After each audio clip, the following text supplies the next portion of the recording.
क्या 75 साल का होने पर अगर महाभारत 2024 में बीजेपी की सरकार बनती है तो पीएम नरेंद्र मोदी रिटायर होंगे? क्या उनका प्लान आगे की सत्ता अमित शाह को सौंपने का है? यह वो सवाल है जो पहले कांग्रेस की ओर से सीएम रेवंत रेड्डी ने उठाए और जिसे सीएम केजरीवाल ने संभावनाओं के साथ सियासी मार्केट में और हवा दे दी। हालांकि गृह मंत्री अमित शाह ने साफ कर दिया कि कोई कंफ्यूजन नहीं है, पीएम मोदी ही नेतृत्व करते रहेंगे। लेकिन फिर भी कई प्रश्न हैं जो इस एपिसोड के बाद खड़े होते हैं। क्या कांग्रेस फिर एक नैरेटिव सेट करना चाहती है? क्या एएपी बीजेपी में दरार डालने की और लोगों में सेंसेशन की रणनीति पर काम कर रही है? क्या शाह का बयान एपिसोड का दी एंड है? और प्रश्न यह भी है कि बीजेपी ने विपक्ष की बात पर आखिर रिएक्ट क्यों किया? नमस्कार, आप देख रहे हैं प्रश्नकाल, आपके साथ मैं हूं स्वप्निल। चलिए चर्चा शुरू करते हैं। मेरे साथ जो गेस्ट जुड़ रहे हैं आपको इंट्रोड्यूस करवा देता हूं। डॉक्टर चेतन राज पुरोहित, प्रवक्ता हैं बीजेपी के, प्रतीक सिंह, प्रवक्ता कांग्रेस, राधेश्याम उपाध्याय, प्रवक्ता एएपी और मुकेश इंदौरिया, राजनीतिक विश्लेषक। आप सभी का स्वागत है समाचार प्लस पर। राधेश्याम जी, आपसे शुरुआत कर रहा हूं मैं। क्या ये केओस की, ये डिसरप्शन क्रिएट करने की रणनीति है केजरीवाल की, या फिर जो वो कह रहे हैं उसके पीछे बैक करने के लिए कोई मसाला दे सकते हैं? देखिए, ये ऐसा कुछ भी नहीं है। ये तो देश के प्रधानमंत्री ने खुद कहा था कि 75 वर्ष वालों को हम रिटायरमेंट करेंगे, और उन्होंने किया भी है। और उसी पे हमारे मुख्य अरविंद केजरीवाल ने कहा है कि एक बहुत बड़ा स्कैम चल रहा है कि भारतीय जनता पार्टी के उन नेताओं को घर बैठाने की तैयारी चल रही है जिनको ये लगता है कि भी हमारा नंबर कभी आएगा। लेकिन ऐसा कभी नहीं होगा, क्योंकि भारतीय जनता पार्टी के अंदर जिस प्रकार से हमने देखा कि किस प्रकार से लाल कृष्ण आडवाणी, मुरली मनोहर जोशी, इन तमाम नेताओं को इन्होंने घर बैठा दिया। उम्र का हवाला देकर इनको घर बैठा दिया। और आज देश के प्रधानमंत्री बड़े बड़े मंचों पर भाषण दे रहे हैं और वो कह रहे हैं कि मोदी की गारंटी, आप मोदी को वोट दीजिए, आप मोदी को वोट दीजिए, मोदी को जिताइए और मोदी जी को एक बार फिर से प्रधानमंत्री, यानी देश के प्रधानमंत्री अपना ही नाम लेकर प्रचार कर रहे हैं। तो इसमें नहीं, लेकिन मैं समझना चाहता हूं, जो 75 क्रॉस कर गया उसे बीजेपी ने अगर घर पर बिठाया तो ये बीजेपी का अंदरूनी फैसला था। दूसरा पॉइंट यह है कि 20 टर्म में जो 75 को टच किया हो, क्या उसको हटाने का इतिहास बीजेपी के पास है?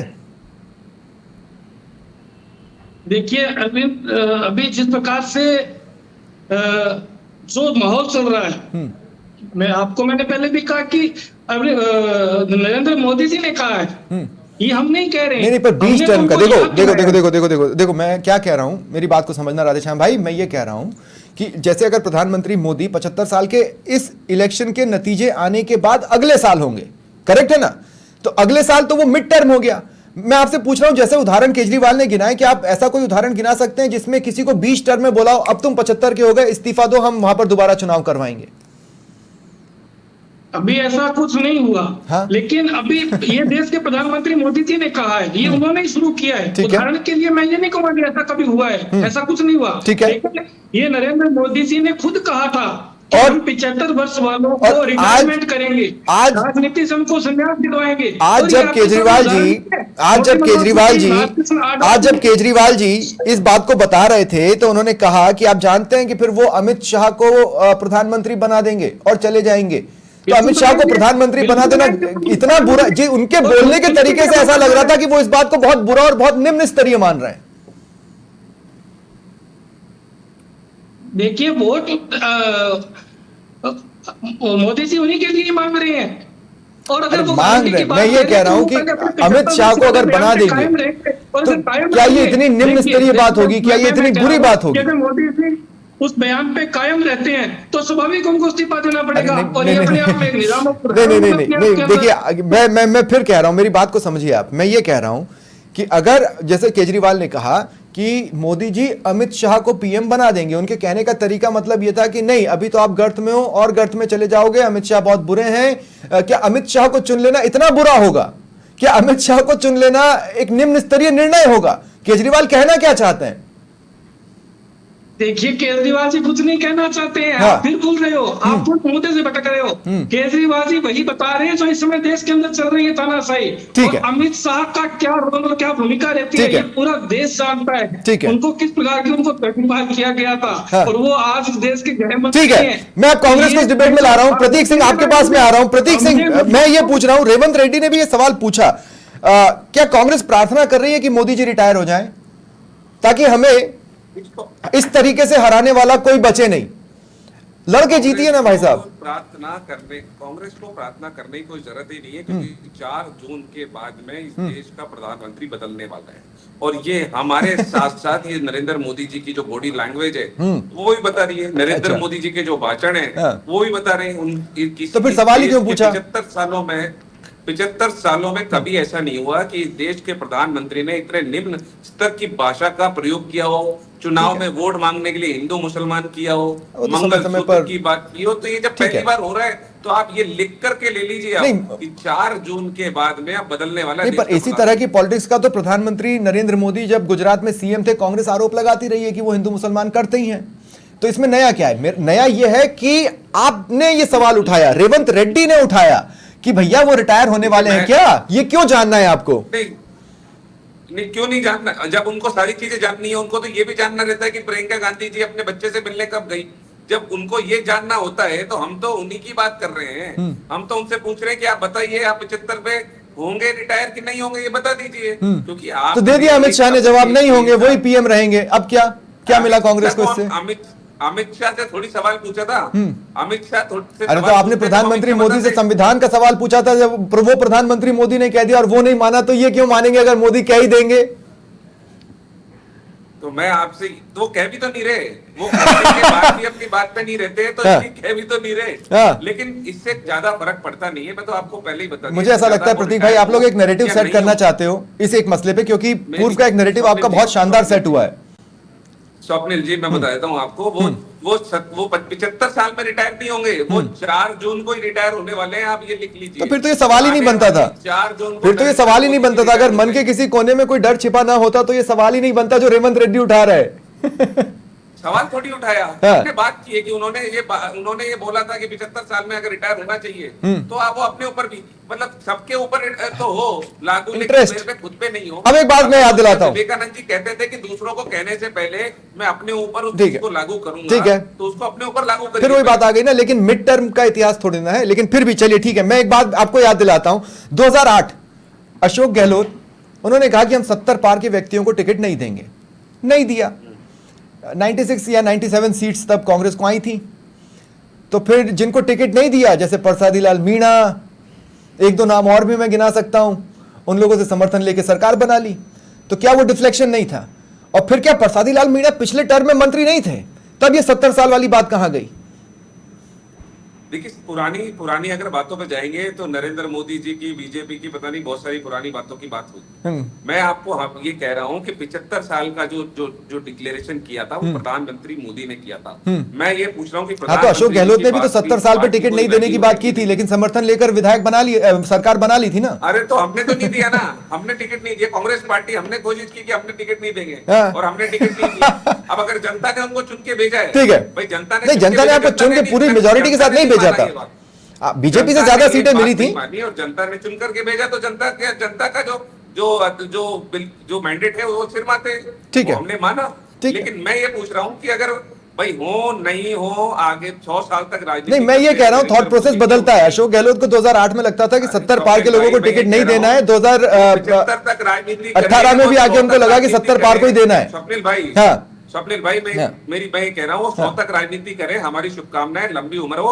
लेकिन राजनीति से रिटायर, जो प्रधानमंत्री के पद है उससे तो वो 4 जून को रिटायर होने वाले। ठीक है, मैं अब एक चीज और है इंटरेस्टिंगली, ऐसे ही एक थॉट आया है तो मैं सॉफ्टर साइड इस बात को कह रहा हूं कि प्रधानमंत्री मोदी या बीजेपी के कई चेहरों ने पूछा राहुल गांधी शादी कब करेंगे। राहुल गांधी ने खुद जवाब नहीं दिया, उनकी तरफ से प्रवक्ताओं ने दिया। ठीक वैसे यहां पर 2 सवाल आए हैं बीजेपी के लिए। इसका जवाब भी राहुल गांधी जी ने दिया है और राहुल गांधी जी देंगे। ठीक है, हमें तो नहीं यार, सॉफ्टवेयर साइड बोला है बाबा, प्रतीक भाई सॉफ्टवेयर साइड बोला है मैंने, ऑन अ लाइटर नोट। चेतन राजपुरोहित जी, मुझे एक बात बताइए, क्या दिन आ गए बीजेपी के? एएपी, कांग्रेस कोई भी सवाल उठाए, अमित शाह, प्रधानमंत्री मोदी को सामने आना पड़ता है जवाब देने के लिए। इतनी सी बात पर भी रिएक्ट करने की जरूरत क्या थी बीजेपी को, मैं ये पूछ रहा हूं। सबसे पहले तो मैं धन्यवाद दूंगा केजरीवाल जी को और रेवंत रेड्डी साहब को। अच्छा, तो उन्होंने ये मान लिया हाँ। कि भाजपा की सरकार बनने जा रही है। नहीं, उन्होंने अगर लगाया था, करने लग गए, उन्होंने अगर लगाया था, अगर चेतन भाई उन्होंने अगर लगाया था। बात तो सुनिए, अपने राजस्थान में कहावत है, कभी कभी सरस्वती जुबान पे बोलती है। तो आज केजरीवाल जी के, रेवंत रेड्डी जी के जुबान पे सरस्वती बोल रही है और भाजपा की सरकार बनने जा रही है। ये दोनों मित्रों ने स्वीकार कर आपको लिया। लग रहा है सरस्वती इससे बड़ी विपक्ष की उपलब्धि साइड क्या है? हुई? आपको लग रहा है सरस्वती मैया विपक्ष की साइड है? क्योंकि तीन चरण के चुनाव में भी इनको पता चल गया कि इनकी क्या स्थिति होने वाली। नंबर 1 बात नहीं, पर तीन चरण, नहीं, 2 सेकंड चेतन भाई, स्वप्निल जी, हाँ। 1 मिनट मेरी बात पूरी कर दूं, बाद में क्वेश्चन पूछ लेना, ठीक है। आपको अधिकार है। हाँ। 1 मिनट मेरी बात पूरी हाँ, कर लूं। हाँ। मैंने दोनों मित्रों को सुना है पूरा, और मैं आपको पता है मैं बीच बोलने की मेरी आदत भी नहीं। ठीक है, हाँ, बोलिए। दूसरी, आज आपने नोट किया, हाँ। आज आपने नोट किया, आज आपने हाँ। केजरीवाल जी ने जब आज हनुमान मंदिर जी के दर्शन, हनुमान जी के मंदिर में दर्शन करने गए और रोड शो किया, कांग्रेस का एक भी नेता और झंडा नजर नहीं आया। जबकि जेल में गए थे उस दिन कंधे से कंधा हाथ पकड़ के खड़े थे, क्योंकि इनके अंदर ये इंडी गठबंधन में ये चल रहा है कि कोई संभावना नहीं है दूर दूर तक। लेकिन अभी से ही पीएम के दावेदार इनके शो घूम रहे हैं भारत के अंदर। ठीक है, केजरीवाल जी ठीक है। जेल से निकलते ठीक है। लगा कांग्रेस का कोई नेता अगर साथ नहीं, लेकिन होगा, उसी वक्त तो क्या बीजेपी ने अखिलेश यादव और राहुल गांधी को साथ में नहीं देखा? क्या बीजेपी ने अन्य सहयोगियों को एक साथ में नहीं देखा? लेकिन चलिए, मैं ये कह रहा हूं, पहली बात तो चेतन भाई ये कि आपने इस बात का जवाब नहीं दिया कि बीजेपी ने रिएक्ट क्यों किया। अगर मसाले में कुछ दम हो और रिएक्शन हो तब तो समझ में आता है, बिन मसाले भी रिएक्ट कर गए तो फिर हुआ क्या? ये तो हुआ सवाल नंबर 1। और सवाल नंबर 2, मतलब आप ये कह रहे हैं सरस्वती माता, विद्या की देवी विपक्ष की साइड है, उनकी जुबान पर बैठ रही है। ये राजस्थान के अंदर एक कहावत है, अपन सब सुनते हैं, हाँ। इसलिए इनके जुबान से निकल गया हाँ। कि प्रधानमंत्री मोदी जी बन रहे हैं 2004 जून को। ये स्वीकार कर लिया मेरे दोनों मित्रों की पार्टियों ने। ये हमारे लिए बड़ी खुशकिस्मत है। ठीक है। अब आता हूं मैं आपकी बात में हाँ, जवाब। हाँ, आपकी बात का जवाब इसलिए देना जरूरी है हाँ। कि चुनाव पीरियड में कोई भी पार्टी किसी प्रकार का झूठा आरोप लगाती है, उनके पास तथ्य नहीं होता। और इनके केजरीवाल जी ने कहा है कि बीजेपी की संविधान में लिखा हुआ है। मैं आम आदमी पार्टी के मित्र से निवेदन करूंगा ठीक है। कि जाने से पहले कम से कम भाजपा के संविधान ठीक में है। ये बता दे कहाँ लिखा हुआ है। तीसरी बात कहना चाहता हूं मैं, हाँ, हाँ, हाँ। ये हमारे नियम है, नियम नहीं है, हम लोगों ने सिस्टम है हाँ। कि अगर कोई भी व्यक्ति 75 के ईयर के बाद में वीआरएस वॉलंटरी सेवा करना चाहता है, देश की राजनीति से अलग हट करके देश ठीक है। की सेवा संगठन में करना ठीक चाहता है, है, ठीक तो है। करते हैं। लेकिन टिकट वितरण के समय, टिकट मिलने के बाद में, ठीक है चेतन भाई, मैं लोकसभा आऊंगा। सांसद ठीक बनने है, के बाद में, हाँ, वो टर्म मंत्री कंप्लीट बनने करेंगे, के बाद ये में, टेक्निकल पॉइंट है। और प्रधानमंत्री ठीक जी है। की एज अभी 74 ठीक है। हुई है, हमारे मित्रों को पता नहीं। ठीक है, आपने एक सवाल को बहुत ज्यादा वैल्यू दे दी, इसलिए आपने रिएक्ट किया। चेतन भाई, इस बात को आप समझिए। मुकेश इंदौरिया जी मेरे साथ हैं। मुकेश इंदौरिया जी, क्या हुआ, आपको लगता है इस एपिसोड का कोई सेंस था? स्वप्न जी, हाँ। विपक्ष ने भाजपा के पाले में एक बोल डाल दी। इन्होंने ये स्वीकार कर लिया कि सरकार बीजेपी की बनने जा रही है और नरेंद्र मोदी प्रधानमंत्री बनने जा रहे हैं।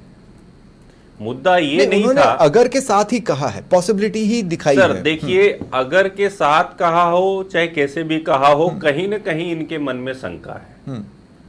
इनको चुनाव लड़ना चाहिए इस मुद्दों पे कि हम जो जनता के मुद्दे हैं उनको लेके जनता के बीच में जाएं और सरकार बनाने के लिए चुनाव लड़ना चाहिए। ये अगर और मगर के साथ में ये कह रहे हैं कि नरेंद्र मोदी प्रधानमंत्री बनेंगे या अमित शाह को बनाएंगे, ये जनता को कंफ्यूज करना चाहते हैं, वोटरों को या मिसगाइड, पार्टी में दरार डालना चाहते हैं। बिल्कुल ये प्रयास कुछ इस तरीके का ही करना चाह रहे हैं। लेकिन इनको आत्ममंथन करना चाहिए कि हमें चुनाव किस दिशा में लेके जाना है और किन मुद्दों पे चुनाव लड़ना चाहिए, ये जनता के बीच में लेके जाएं। कि ये प्रधानमंत्री रहेंगे, ये पार्टी का विषय है, भारतीय जनता पार्टी का विषय है कि उनका कौन प्रधानमंत्री रहेगा, कौन नहीं रहेगा। और जैसा कि मैं काफी समय से देखता आया हूं कि भाजपा का एक कैडर बेस्ड पार्टी है और यहाँ पे कौन प्रधानमंत्री होता है, कौन मुख्यमंत्री होता है, ये संसदीय बोर्ड इनका एक चयन प्रक्रिया होती है। नहीं, आप फेस के बेसिस पे भी तो चुनाव लड़ते हैं, जैसे मोदी के फेस पर आप चुनाव लड़ रहे हैं तो वही पीएम होंगे। तो वो आज नेता है साहब। भाजपा के पास में एक ऐसा फेस है जिस फेस को लेके ये जनता के बीच में जा रहे हैं। पिछला 2 चुनाव का रिकॉर्ड है इनका।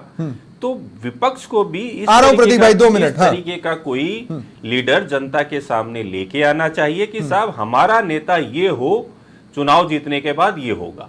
इन मुद्दों पे चुनाव होना चाहिए कि 75 के बाद में मोदी जी रिटायर होंगे। नहीं, तो विपक्ष का मकसद क्या था? विपक्ष का मकसद ये था कि कैप्टन के नीचे वाइस कैप्टन कौन है इस बात को एस्टेब्लिश कर दें और उससे डिसरप्शन बनाएं, या क्या? प्रयास यही कर रहे थे, लेकिन मैं जहां तक समझता हूं ये इस प्रयास में सफल नहीं हो पाएंगे, क्योंकि भाजपा के अंदर जिस तरीके का माहौल है, मोदी जी को कोई क्रॉस नहीं करता है, तो ठीक है, सोचना चाहिए। ठीक है, प्रतीक कुछ बोल रहे थे। हाँ प्रतीक। मैं ये कह रहा था कि इंदौरिया जी ये कह रहे थे कि फेस डिक्लेयर नहीं किया। पहले चीज तो ये समझनी पड़ेगी मुकेश जी कि ये कोई प्रेसिडेंशियल चुनाव नहीं है, ये चुनाव है सांसद चुनने का। सांसद जो चुन करके आता है वो सांसद अपने लीडर को चुनता है, तो जब उसके बाद में वो प्रधानमंत्री बनता है। ये क्या बात कर रहे हैं प्रतीक भाई? मनमोहन सिंह के बेसिस पर आप 2009 में उतर चुके हैं, शीला दीक्षित के बेसिस पर आपने यूपी में घोषित कर दिया था। अरे दादा, कैसी बात कर रहे हैं प्रतीक भाई? स्वप्निल भाई मेरी बात पूरी कर दूं। राजस्थान में क्या भजनलाल जी का चेहरा डिक्लेयर किया था? नहीं किया था, लेकिन आपने शीला दीक्षित का यूपी में घोषित किया था ना, बाद में हटा लिया। मैं आपसे पूछ लेता हूँ, भजनलाल जी का चेहरा आगे किया था क्या? नहीं किया था, मैं कह रहा हूं, पर आपने तो शीला दीक्षित का किया था ना यूपी में। नहीं किया था, शीला दीक्षित में आपने किया था। शीला दीक्षित का चेहरा आपने यूपी में आगे बढ़ाया था। मैं आपसे क्या नहीं, तो ये तर्क ही गलत है। ये तर्क ही गलत है कि चेहरा नहीं है। ये तर्क ही गलत है कि चेहरा नहीं है। ये तर्क बिल्कुल गलत है, क्योंकि पॉलिटिकल पार्टी अपनी कन्वीनियंट के हिसाब से कभी पार्टी का कभी अपना चेहरा दिखाती है, कभी अपना चेहरा नहीं बताती। मैं पूछ रहा हूँ, भजनलाल जी के चेहरे के ऊपर राजस्थान का चुनाव हुआ था क्या? नहीं हुआ था। क्या योगी आदित्यनाथ के चेहरे पे पहला यूपी का चुनाव हुआ था? नहीं हुआ था। क्या मनोहर लाल खट्टर के नाम पे हरियाणा का चुनाव हुआ था? नहीं हुआ था। तो आप अपनी सहूलियत होती है जब तो चेहरा दिखाते हैं। आप भी तो अपनी सहूलियत के हिसाब से चुनते हैं ना प्रतीक भाई। अशोक गहलोत के चेहरे पर आप चले चुनाव में, शीला दीक्षित के चेहरे पर चले, मनमोहन सिंह के चेहरे पर चले, कमलनाथ के चेहरे पर चले। स्वप्निल भाई अब आगे सुन ले। हम चाहते हैं कि नरेंद्र मोदी के चेहरे पर बीजेपी चुनाव लड़ती रहे, क्योंकि पता है कि उनकी जो 10 साल के वादे थे, उन्होंने वादे पूरे किए नहीं है। जनता उनसे जवाब मांग रही है, और इसीलिए नरेंद्र मोदी देखिए हिंदू मुसलमान के टॉपिक पे आ गए हैं। ठीक है, आने वाली नहीं, आपने मदद ही की इस टॉपिक में आने पर। रिटायर हो जाएंगे, आपने मदद ही की प्रतीक भाई, आप लोगों ने मदद ही की इस टॉपिक पर उनके सस्टेन होने में। आप समझ रहे मेरी बात को? लालू प्रसाद यादव भले 4 घंटे में बयान बदल दें, लेकिन चलिए हमने मदद की या नहीं की, ये तो भविष्य के गर्भ में है। मैं तो आपको बता रहा हूँ कि 4 जून को ठीक है जो कार्यकाल है वो समाप्त होने वाला है। मैं सिर्फ ये कह रहा हूँ कि आप लोगों ने जो क्वेश्चन उठाए उसके वर्डिंग्स दूसरे होते ना, तो ये बात कितनी प्रॉपर तरीके से जा सकती थी कि 4 जून को वो जाने वाले हैं। मैं आपको बता रहा हूं, सुनिए ना, वैसे मेरी लैंग्वेज आप लोगों को जितनी अच्छी और पॉलिटिकली करेक्ट नहीं होती है, लेकिन मेरी लैंग्वेज कम से कम इतनी तो है कि लिंग वचन काल को मैं प्रॉपर तरीके से रख लेता हूं। मैं ये बता रहा हूं कि अगर सेंटेंस ये होता ना कि नरेंद्र मोदी तो वैसे भी 75 साल के होकर रिटायर होंगे ही, इससे पहले ही हम चुनावों में उन्हें रिटायर कर देंगे, तो बात ही पलट जाती। लेकिन ठीक है, राधेश्याम उपाध्याय, मैं एक बार फिर आपके पास आ रहा हूं। राधेश्याम देखिए, फिर मैं कह रहा हूं, केजरीवाल एक बार इस्तीफा दे चुके हैं सीएम रहते हुए, इसमें तो कोई दौराय नहीं है। मेरे ख्याल से अगर मैं गलत नहीं हूं तो 45 से 50 दिन के बीच में उन्होंने अपना इस्तीफा दिया था। ठीक है, इसलिए क्योंकि एक मोरल स्टैंड लेना चाहते थे। आज मोरल स्टैंड नहीं दिख रहा था, और जैसा कि चेतन राज पुरोहित जी ने पूछा, हम भी पूछते हैं कि फिर कांग्रेस के झंडे या कांग्रेस के चेहरे आपके साथ क्यों नहीं थे? देखिए समझिए, ऐसा कुछ भी नहीं है। ये मुद्दों से भटकाने वाला एक सवाल होता है कि वो लोग आपके साथ नहीं आए या ये नहीं आया। वो पार्टी के मुखिया है तो स्वाभाविक है कि वो पार्टी के कार्यकर्ताओं से मिलेंगे। और दूसरी बात, इंडिया गठबंधन का जो काम चल रहा है उसके अंदर आम आदमी पार्टी बिल्कुल सहयोगी है। और दूसरी बात जो आ रही है, कांग्रेस भी तो खुश हुई होगी ना केजरीवाल के बाहर आने पर, कि कांग्रेस खुश नहीं हुई है? ये आपको कैसे पता लगता है? नहीं, मैं आपसे पूछ रहा हूं, मतलब जश्न में तो एक साथ दिखी जाती है अपने साथ वाले। आपको कैसे पता लगा कि कांग्रेस खुश नहीं है? अगर कांग्रेस खुश नहीं है, आपके साथ आपके जश्न में दिखती ना। बिल्कुल जश्न में है ना। कहाँ है? सब जगह जश्न में है, बधाई दी है, सबने लोग कहाँ? इसकी पंजाब में बधाई नहीं है दी है। कभी, और केवल पंजाब में नहीं है। हाँ, नहीं, मैं देखिए, हाँ। आप अभी मैं जो भी बात कह रहा था, मैं भूल जाता हूँ, ठीक मैं है। इसलिए मैं पहले अपनी बात पूरी करता हूँ। हाँ, हाँ। कि चेतन जी भाई साहब ने कहा कि भी वो हमारे यहाँ जो है नियम कानून है, वो रिटायरमेंट होना चाहे, हाँ। वीआरएस लेना चाहे। हाँ।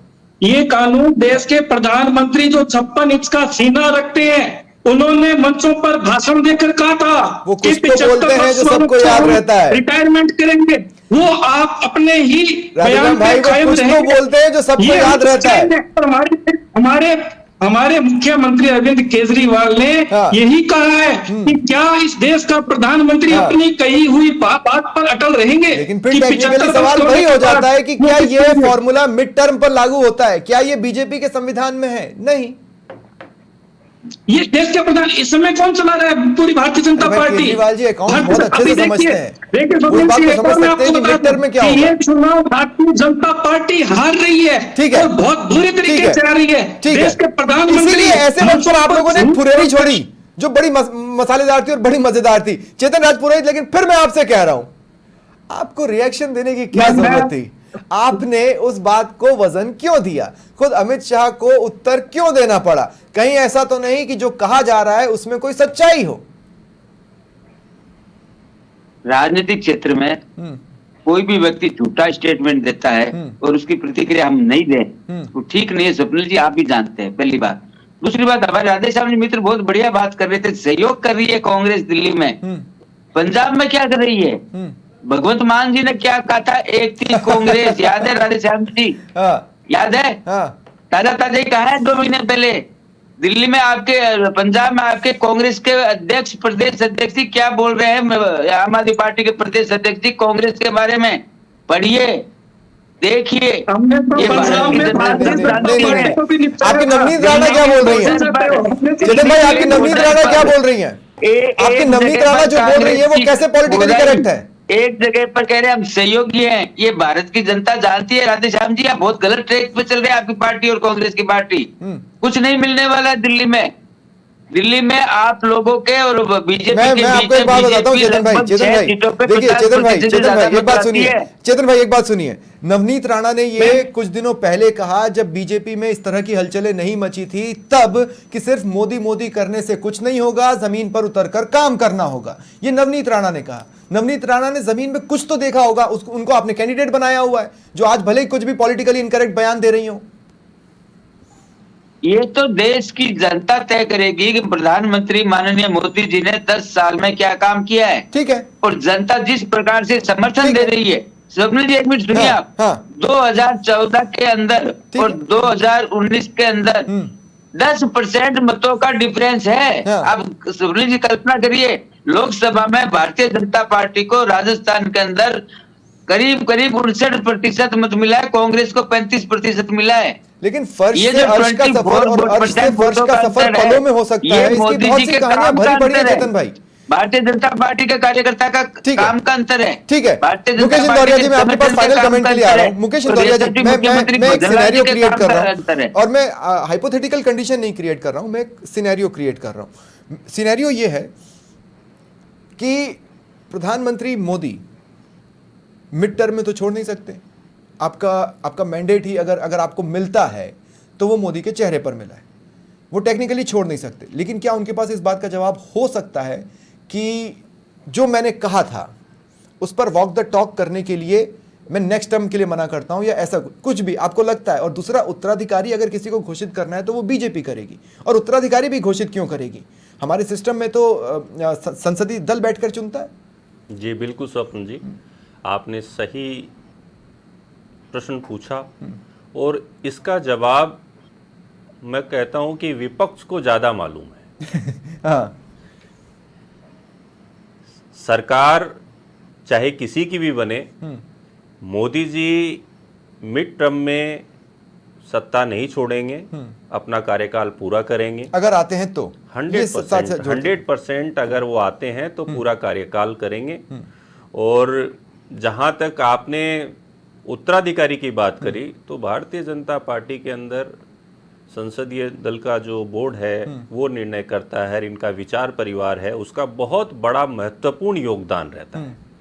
उनसे राय मशवरा करने के बाद ही ये प्रधानमंत्री के चेहरे को सामने लेके आते हैं, चाहे वो कोई भी हो सकता है। किसी ने उम्मीद नहीं करी थी कि राजस्थान में भजन लाल जी मुख्यमंत्री होंगे, चाहे मध्य प्रदेश में, चाहे छत्तीसगढ़ में। वो एक नया एक्सपेरिमेंट करते हैं और जो हिंदुस्तान की आवाम है वो इन सब चीजों को समझती है भली भांति। ये वंशवाद और परिवारवाद की जो पार्टियां हैं और ये विपक्ष इस बात को समझ नहीं पा रहा है, या समझते हुए भी ना समझ बन रहा है। ये सबसे बड़ी कमी। पर टुकड़ों में तो परिवारवाद की झलक बीजेपी के भीतर भी मिल जाती है। सर देखिए, परिवारवाद की झलक है। आज कोई एमपी का पुत्र, जब आप अकाली दल के साथ खड़े थे तो बेसिकली परिवारवाद के साथ ही खड़े थे। देखिए, क्षेत्रीय स्तर पे इनका क्या गठबंधन होता है वो इनका राजनीतिक विषय है, किस पार्टी के साथ में ये गठबंधन करते हैं। अपन भारतीय जनता पार्टी की बात कर रहे हैं। भारतीय जनता पार्टी में अगर कोई एमपी का पुत्र है और वो अपना ग्राउंड तैयार कर रहा हो तो एक अलग विषय है। लेकिन यहाँ पे ऐसा नहीं है कि मोदी जी के कहने पे कोई प्रधानमंत्री बनेगा या वो अपना उत्तराधिकारी घोषित करके जाएंगे। ये इनका संसदीय दल का बोर्ड कमेटी और विचार परिवार तय करता है। ठीक है। मैं सिर्फ इतना कहूंगा कि एक भविष्यवाणी आई है। भविष्यवाणियों के साथ अगर आप इतिहास खंगाल के देखेंगे तो कई बार भविष्यवाणियां सही भी बैठी हैं और कई बार गलत भी निकली हैं। अब ये भविष्यवाणी सटीक बैठती है या नहीं, इसके लिए हमें इंतजार करना होगा। बहुत बहुत शुक्रिया आप सभी का मेरे साथ जुड़ने के लिए, उस चर्चा में शामिल होने के लिए।